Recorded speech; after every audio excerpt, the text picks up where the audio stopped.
सोहर उठान गीत सुनाने जा रही हूँ। आप लोग को अच्छा लगेगा तो लाइक शेयर और सब्सक्राइब जरूर से जरूर करिएगा।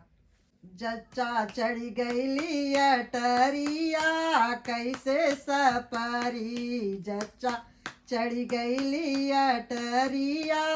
कैसे सपरी, ई कैसे सपरी हो रामा कैसे सपरी, जच्चा चढ़ी गईली अटरिया कैसे सपरी। सासु जो आई देवता मनन को मांगे अपनाने, गे सासु जो आई देवता मनन को मांगे अपनाने, गने गक बदला ठेंग दिखा दूं पिया गए परदेस, चाबी ले गए ले सजनवा कैसे सपरी, चाबी ले गए ले सजनवा कैसे सपरी, ई कैसे सपरी हो रामा कैसे सपरी, ई साजन गईले विदेशवा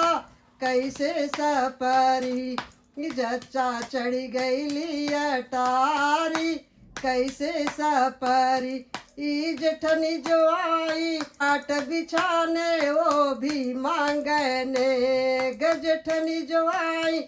खाट बिछाने वो भी मांगने, गने गक बदला ठेंग दिखा दूं पिया गए परदेस, चाबी ले गईले सजनवा कैसे सपरी, चाबी ले गईले सजनवा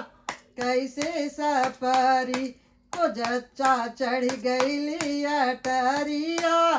कैसे सपरी, ई छोटी जो आई खाना बनाने वो भी मांगे नेग देवरानिया, ई खाना बनाने वो भी मांगने, गने के बदला ठेंग दिखा दूं पिया गए परदेस, चाबी ले गईले सजनवा कैसे सपरी, ई कैसे सपरी हो रामा कैसे सपरी,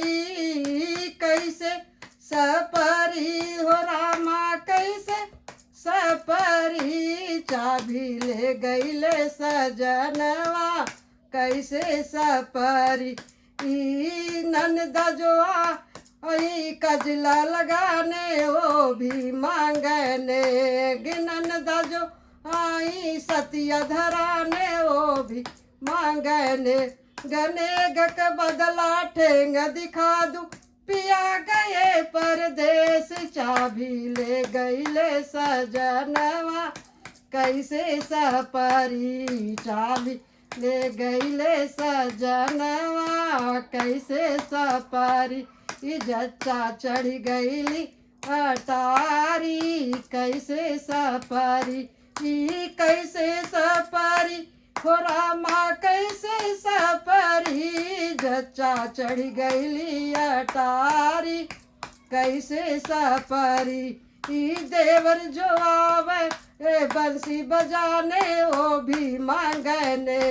गदेवरी वह मुरली बजाने वो भी मांगने, गने गक बदला ठेंग दिखा दूं पिया गए परदेस, चाबी ले गईले सजनवा कैसे सपरी, चाबी ले गईले सजनवा कैसे सपरी, कैसे सपरी हो रामा कैसे सपरी, चाबी ले गईले सजनवा कैसे सपरी, ई पड़ोसन आई मंगल गाने वो भी मांगने,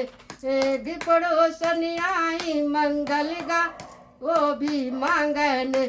गने गक बदला ठेंग दिखा दूं पिया गए परदेस, चाबी ले गईले सजनवा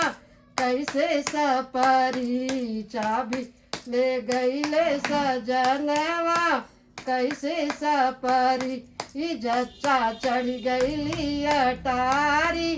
कैसे सपरी, जच्चा चढ़ लिया टारी कैसे सपरी।